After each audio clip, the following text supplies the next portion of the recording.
أعوذ بالله من الشيطان الرجيم بسم الله الرحمن الرحيم الحمد لله رب العالمين وبه نستعين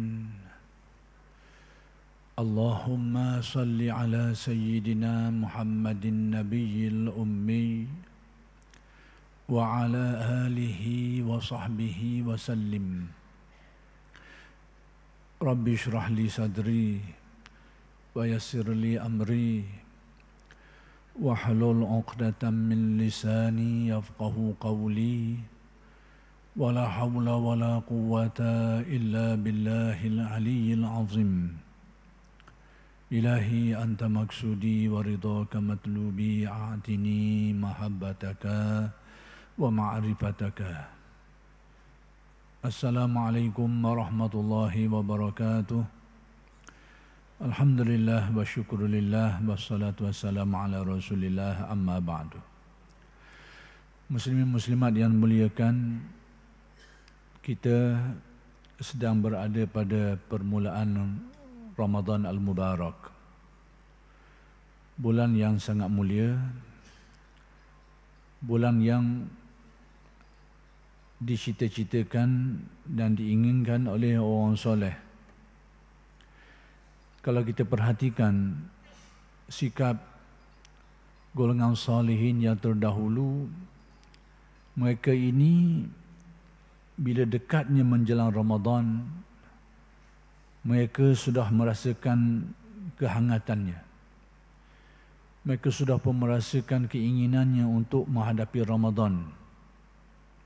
Sehingga kita sedia maklum di antara mereka itu, ketika mereka berada pada bulan Rajab lagi, mereka sudah berdoa kepada Allah supaya diberikan keberkatan pada bulan Rajab, bulan Syaban, dan dipanjangkan sehingga disampaikan kepada bulan Ramadan.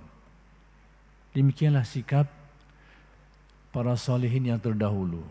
Mereka sangat berkeinginan untuk menempuh Ramadan Al-Mubarak. Dan ternyata bahawa sikap ini adalah hasil daripada keimanan dan keyakinan mereka terhadap Allah Subhanahu wa taala.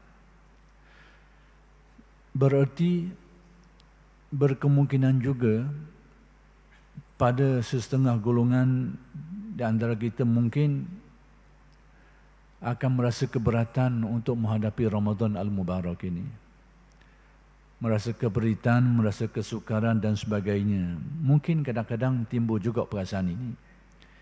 Jadi semua ini adalah bergantung kepada keyakinan, bergantung kepada kepercayaan dan keyakinan seseorang itu terhadap Allah Subhanahu wa taala. Keyakinan yang kukuh, yang teguh akan menjadikan seseorang itu merasa senang hati, sangat bergembira dan sangat menunggu-nunggu kedatangan Ramadan Al-Mubarak. Malah sebaliknya, apabila kalbu kita dihinggapi pelbagai penyakit-penyakit, nifak dan bermacam-macam lagi lah sifat-sifat mazmumah yang bersarang dalam kalbu kita ini, itulah yang menjadikan kita merasa sukar, merasa beban berat untuk menghadapi Ramadan Al-Mubarak ini. Muslimin muslimat yang dimuliakan, apa rahsia yang ada pada Ramadan Al-Mubarak ini yang menjadikan salafus salih, golongan muslimin yang salih yang terdahulu itu sangat merinduinya? Sudah tentu sesuatu yang ditunggu-tunggu, yang dicita-citakan, yang dirindui itu pasti ada keistimewaannya. Pasti ada kelebihan-kelebihan tersendiri yang menghendaki seseorang sangat berkeinginan untuk menghadapinya itu. Antaranya ialah pada bulan Ramadan ini, seperti yang sedia maklum, kita sebagai umat muslimin diperintahkan Allah supaya melaksanakan amal ibadah puasa.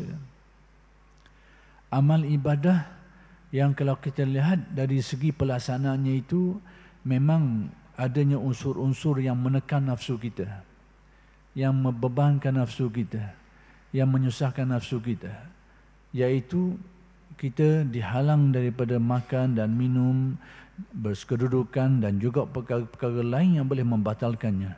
Kita dilarang daripada melakukan semua ini. Dan kalau kita lihat dari sudut ini, pasti ibadah puasa itu menyusahkan, menjadi satu tekanan kepada nafsu kita yang memang cenderung untuk makan, cenderung untuk minum, cenderung untuk berkedudukan dan sebagainya. Maka di bulan Ramadan kita dihalang daripada semua itu dalam tempoh kita melaksanakan ibadah puasa Ramadan ini. Namun kalau kita lihat dari sudut yang lain, dari sisi yang lain, dan sudut inilah yang menjadikan salafus salih yang terdahulu, mereka itu merindui untuk menempuh, untuk menghadapi bulan Ramadan ini.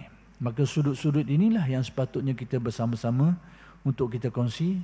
Mudah-mudahan menjadi dorongan kepada kita untuk kita merasa suka, merasa gembira untuk kita menghayati Ramadan Al-Mubarak ini.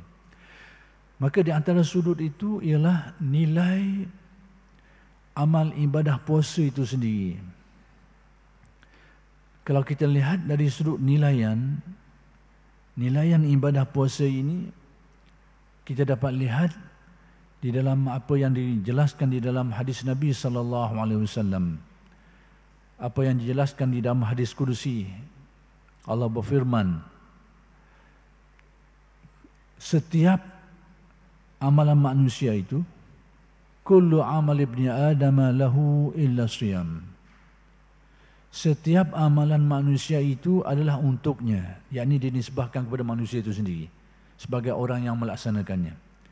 Illa siyam, kecuali puasa. Fa innahu li wa ana ajzi bih.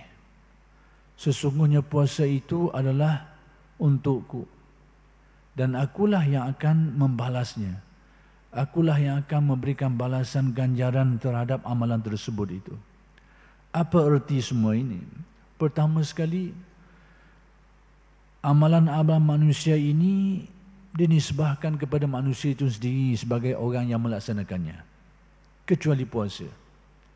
Sekalipun puasa ini juga merupakan amalan yang dibuat oleh manusia itu, tetapi ia berdasarkan apa yang dijelaskan di dalam hadis itu, ia dinisbahkan kepada Allah Subhanahu wa taala.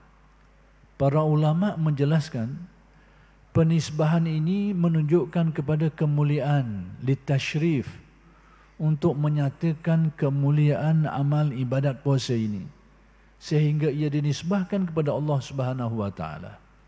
Itu satu yang pertama. Yang kedua, Allah Subhanahu wa taala menyatakan di dalam hadis Qudsi ini, wa ana ajzi bih, dan akulah yang akan memberi ganjaran kepada amalan puasa itu. Dengan erti puasa ini tidak ada ganjaran yang dihadkan. Tidak ada had pada ganjarannya itu. Kalau orang bekerja kok, gajinya itu gaji yang tak ada ukuran. Demikianlah puasa ini, ganjaran yang akan diberikan oleh Allah Subhanahu wa taala itu, dia tidak ada ukurannya itu. Dia tidak ada harga mati dia. Dia tidak ada gaji tetapnya. Dia tidak ada ganjaran yang ditetapkan untuknya. Dan ini boleh saja berganda-ganda menurut apa yang dikehendaki oleh Allah Subhanahu wa taala. Maka dari sudut inilah yang menjadikan salafus soleh, mereka itu sangat bergembira untuk menghadapi bulan Ramadan, bulan yang padanya difardukan kepada umat muslimin untuk melaksanakan ibadah puasa yang nilai ibadah itu sangat mulia sekali, sehingga ia dinisbahkan kepada Allah dan ganjarannya itu tidak dihadkan menurut kehendak Allah Subhanahu wa taala yang akan memberikan ganjaran balasan kepada orang-orang yang melaksanakannya. Demikian juga Allah Subhanahu wa taala menerusi lisan Rasulnya menjanjikan suatu kelebihan yang besar kepada orang yang menghidupkan bulan Ramadan ini, yaitu menghidupkannya dengan ibadah puasanya dan menghidupkannya dengan qiyamul lailnya, dengan melaksanakan ibadah-ibadah solat malamnya, solat tarawihnya, di siang hari berpuasa, di malam hari bersolat, dengan solat-solat yang tidak dilakukan pada bulan-bulan yang lain. Nabi SAW bersabda, man shoma ramadana imanan wa ihtisaba ghufira lahu ma taqaddama min dzambih. Sesiapa yang berpuasa Ramadan didorong oleh dorongan iman dan didorong oleh keyakinan, didorong oleh harapan, didorong oleh perkiraan, perhitungan, yakni perhayatannya, maka diampunkan segala dosa-dosanya yang sudah lalu. Demikian juga dalam riwayat yang lain, man qama ramadana imanan wa ihtisaba ghufira lahu ma taqaddama min dzambih. Sesiapa yang mendirikan malam Ramadannya, yakni menghidupkan malam-malam Ramadan itu, maka terampunlah baginya dosa-dosanya yang sudah lalu. Para ulama berkhilaf dalam menyatakan dosa apakah yang termasuk dalam pengampunan ini. Apakah dosa-dosa kecil ataupun termasuk juga dosa-dosa besar.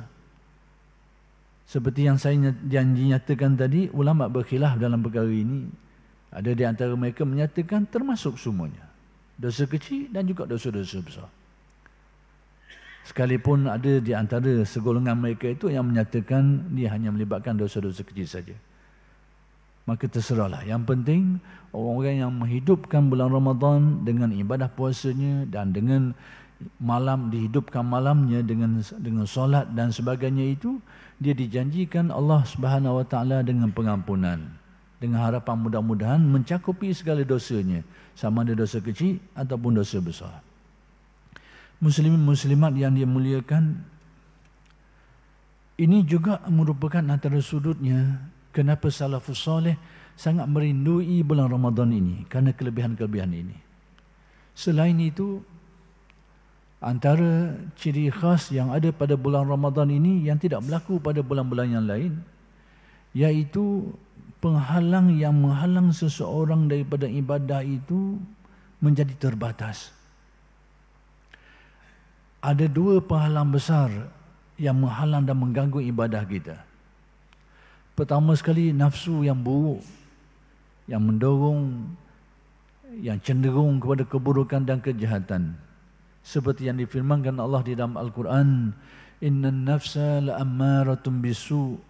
Nafsu manusia ini secara umumnya itu memang cenderung, mendorong, tertarik, terikat dengan perkara-perkara yang buruk, perkara-perkara yang keji, perkara-perkara yang dilarang oleh syarak.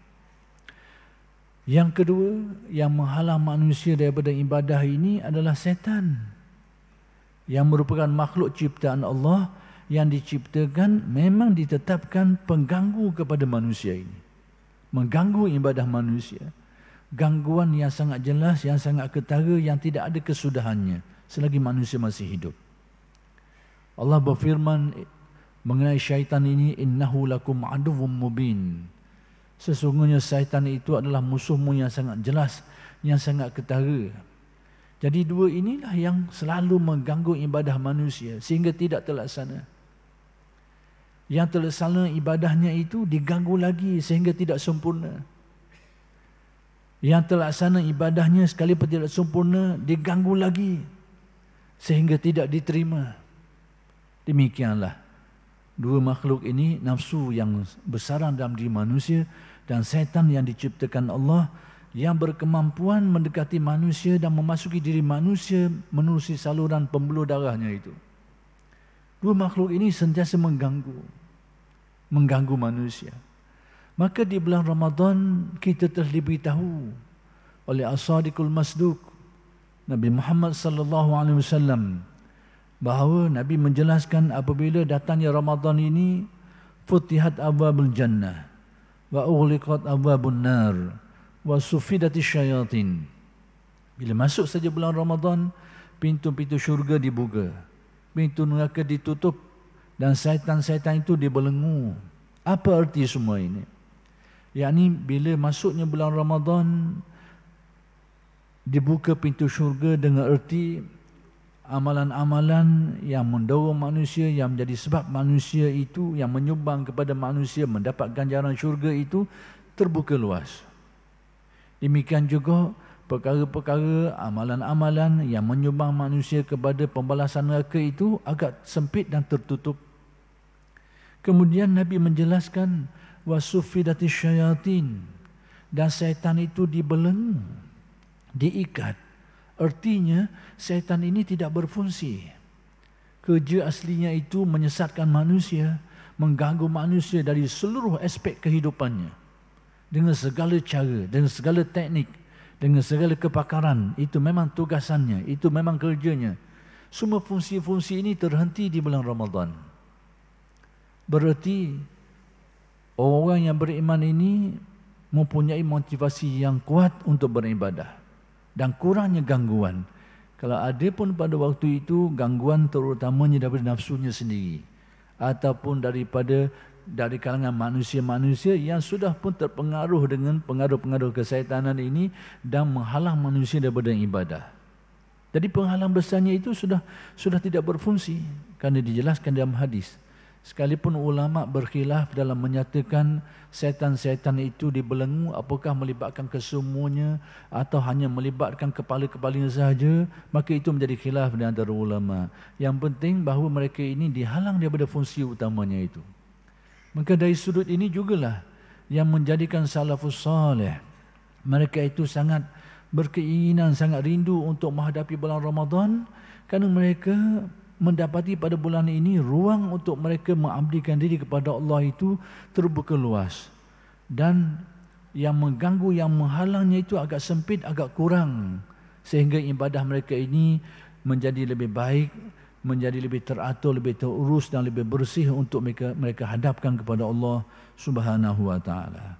Dan yang terakhir untuk saya jelaskan pada kali ini ialah pada bulan Ramadan juga adanya satu malam yang kita kenali sebagai malam Lailatul Qadar.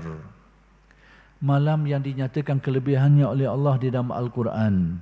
Yang mana satu malam Lailatul Qadar itu menyamai 1000 bulan.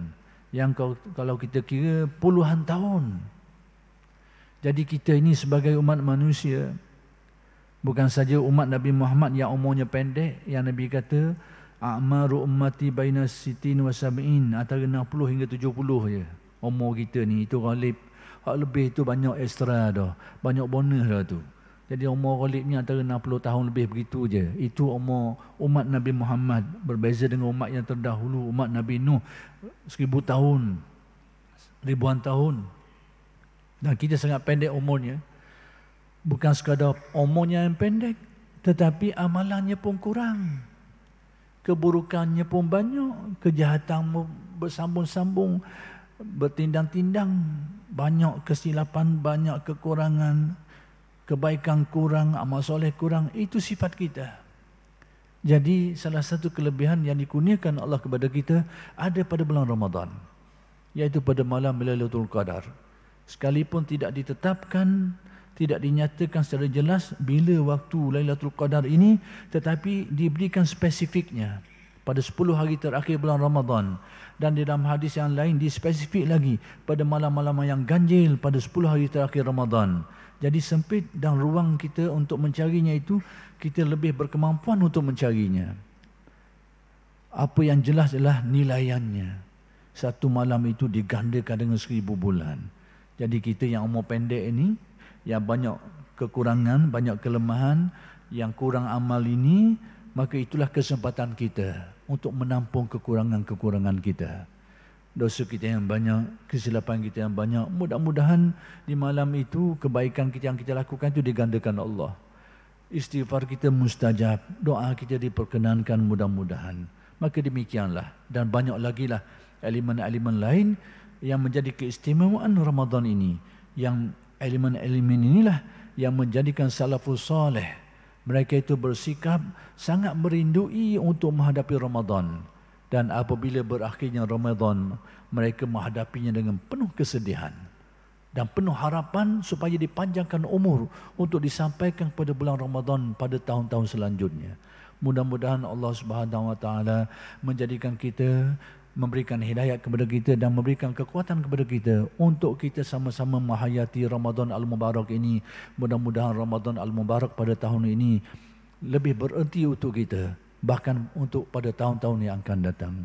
Sekianlah saja dulu. Aku qauli hadza wa astaghfirullahal azim li wa lakum. Assalamualaikum warahmatullahi wabarakatuh.